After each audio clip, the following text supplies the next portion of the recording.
Everyone, this is advocate Priyanka और आपके law of tort के पेपर के लिए एक बहुत ही important question that is vicarious liability. जी हाँ, ऐसा कोई टॉर्ट का पेपर नहीं जाता जिसमें वाइकेरियस लाइबिलिटी का क्वेश्चन ना आए। वाइकेरियस लाइबिलिटी अपने आप में एक बहुत ही इंपॉर्टेंट टॉपिक है। अब ये आपको केस बेस्ड भी आ सकता है, डायरेक्ट वाइकेरियस लाइबिलिटी भी आ सकता है, प्रिंसिपल एजेंट रिलेशनशिप के नाम से भी आ सकता है। वो आपको आंसर करते हुए पता चल जाएगा कि ये किस किस नाम से आते हैं। सबसे पहले आप ऐसे समझें कि अगर कल को हमारे थ्रू कोई गलत काम हो जाता है, कोई ऑफेंस हो जाता है, तो हमें उसकी पनिशमेंट मिलती है, ये सबको पता है। बट कभी कभी किसी किसी केस में ऐसा भी होता है कि जब हम कोई गलती करते हैं और हमारी गलती की सजा किसी और को दी जाती है, या किसी और से गलती हो जाती है उसकी सजा हमें दी जाती है। क्यों? क्योंकि कहीं ना कहीं हमारा हमारे उस इंसान के साथ तार जुड़े हुए हैं, हमारा किसी तरीके से कनेक्शन है उस इंसान के साथ, और उसके किसी भी काम करने पे हमें रिस्पॉन्सिबल समझा जाएगा, क्योंकि वो इंसान या तो मेरे अंडर काम करता था या मेरे साथ किसी ऐसे तरीके से कनेक्टेड है जिसकी वजह से I will be held responsible. इस तरीके की लाइबिलिटी को हम वाइकेरियस लाइबिलिटी बोलते हैं when we are punished on some other person's behalf. किसी और के बिहाफ पे जब हमें पनिशमेंट मिलती है तो उसको वाइकेरियस लाइबिलिटी कहा जाता है। अब वाइकेरियस लाइबिलिटी ऐसा नहीं है कि किसी और की पनिशमेंट आपको मिलती है, वो आपके कुछ उससे पर्टिकुलर तरीके का कुछ कनेक्शन होना चाहिए। वो किस तरीके का कनेक्शन होता है वो अब डिस्कस करते हैं। सबसे पहले अगर हम बात करें वाइकेरियस लाइबिलिटी की, तो वाइकेरियस लाइबिलिटी का मतलब होता है, it means a liability of a person for an act committed by another person. ठीक है, such liability arises due to nature of the relationship. अब नेचर ऑफ रिलेशनशिप पे बहुत डिपेंड करता है। एक एग्जाम्पल देती हूँ। कोई आदमी है, मेरी कंपनी में काम करता है, ठीक है। अब उसे मैंने अपने कंपनी के डिसीजन मेकिंग राइट्स दिए हुए हैं। अब उस इंसान ने किसी दूसरी कंपनी के साथ जाके कॉन्ट्रैक्ट किया और उस कॉन्ट्रैक्ट में कुछ गलत क्लॉजेस लिखवा दिए। अब वहां पर उसने एक ऑफेंस कमिट किया और वो ऑफेंस उसने मेरी कंपनी के बिहाफ पे कमिट किया। अब अगर कल को वो पकड़ा जाता है या उसका ऑफेंस जो है वो सामने आ जाता है, तो उसके लिए who will be held responsible? I will be held responsible, क्योंकि उसने मेरी कंपनी के बिहाफ पे कॉन्ट्रैक्ट साइन किया था। इसी तरीके से अगर मेरे घर में कोई नौकर काम करता है और उस नौकर ने कहीं ना कहीं कोई चोरी की मेरे घर में काम करने के आवर्स के बीच में, तो who will be held responsible? I will be held responsible, क्योंकि उस टाइम पे वो मेरा एजेंट था। तो कहीं ना कहीं आपको ऐसे समझ में आएगा, ये जैसे स्कूल है, एक स्कूल में बच्चे पढ़ रहे हैं। अब टीचर जो है अटेंडेंस लगा रही है कि बच्चा स्कूल में है। अब अगर वो बच्चा इन बिटवीन आवर्स अगर वहां से भाग के कोई गलत काम करके आ जाता है और स्कूल में उसकी अटेंडेंस लगी हुई है, तो वहां पर school will be held responsible, क्योंकि स्कूल ने उस बच्चे को अपने आवर्स में जाने कैसे दिया। तो इस तरीके की लाइबिलिटी को हम कहते हैं वाइकेरियस लाइबिलिटी। तो वाइकेरियस लाइबिलिटी का मतलब होता है, जैसे example, A is the driver who works for B. A जो है ड्राइवर है जो बी के लिए काम करता है, और उसकी ड्राइविंग करते हुए उसने क्या किया, किसी का एक्सीडेंट कर दिया। ठीक है। अब उसने एक्सीडेंट किया तो who will be held responsible? किसको बुलाया जाएगा? ड्राइवर को तो बुलाएंगे, बुलाएंगे, मालिक को भी साथ में बुलाएंगे, क्योंकि वो उसका ड्राइवर था, वो उसकी कंपनी के लिए काम कर रहा था या उस पर्सनल आदमी के लिए काम कर रहा था। वहां पर वाइकेरियस लाइबिलिटी का कॉन्सेप्ट लगता है। अब ये कई सारे रिश्तों में लगता है, कई सारे कनेक्शंस में लगता है, जैसे मास्टर सर्वेंट का रिलेशनशिप हो गया। इसके अलावा partners in A partnership firm, yes, अगर दो तीन पार्टनर्स हैं किसी कंपनी में और एक पार्टनर ने अगर कोई गलत काम कर दिया, कोई ऑफेंस कमिट कर दिया उस कंपनी के बिहाफ पे, सारे पार्टनर्स को पकड़ा जाएगा। इसके अलावा प्रिंसिपल एजेंट रिलेशनशिप, प्रिंसिपल मतलब ओनर है कोई और उसका एजेंट है कोई।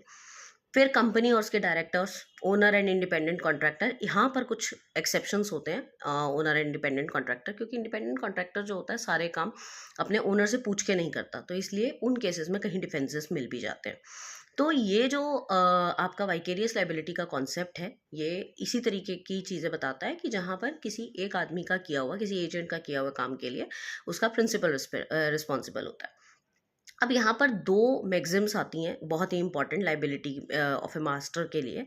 Number one, qui facit per alium facit per se. ठीक है, qui facit per alium facit per se, it means whenever a person get something done by another person then the person is viewed to be doing some such an act himself. अगर मेरा agent जाके कोई गलत काम करके आ जाता है तो वो मेरे को ही समझा जाएगा, I will be held responsible, कि ऐसा समझाया जाएगा वो एक्ट मैंने ही किया है। ठीक है। And second is respondent superior. Respondent superior means, it means that the superior should be held responsible for the acts done by the subordinate. अगर मेरे सबॉर्डिनेट ने जो भी एक्ट किया है उसके लिए I will be, superior will be held responsible. अब इसके अंदर आपका जो वाइकेरियस लाइबिलिटी के अंदर जो आपके रीजंस होते हैं लाइबिलिटी ऑफ मास्टर के, वो क्या है? An act committed which is committed by the servant is considered to be done by master through him and therefore in the law of torts ये समझा जाता है कि जो रॉन्ग किया है वो प्रिंसिपल ने किया है। मास्टर की जो फाइनेंशियल पोजीशन होती है बेटर होती है एज कम्पेयर टू सर्वेंट, इसीलिए वो लॉस बियर कर सकता है, इसीलिए he is held responsible. And जब सर्वेंट कोई भी एक्ट करता है तो उसका बेनिफिट किसको मिलता है? मास्टर को मिलता है, इसीलिए ही इज हेल्ड रिस्पॉन्सिबल। तो बेसिकली जो आपका वाइकेरियस लाइबिलिटी का कॉन्सेप्ट है वो क्या बताता है कि एक ऐसा टॉर्ट लॉ है, एक ऐसा प्रिंसिपल है जो ये बताता है कि पर्सन और entity is responsible for the action of the person या employ, action of the employ done. ठीक है, अब इसके अंदर आपके 3 टाइप्स आते हैं। एक तो प्रिंसिपल एजेंट, पेरेंटल रिस्पॉन्सिबिलिटी भी इसी का पार्ट है। पेरेंटल रिस्पॉन्सिबिलिटी का मतलब जैसे आपके बच्चे ने कोई गलत काम कर दिया तो किसको बुलाया जाएगा? पेरेंट्स को बुलाया जाएगा।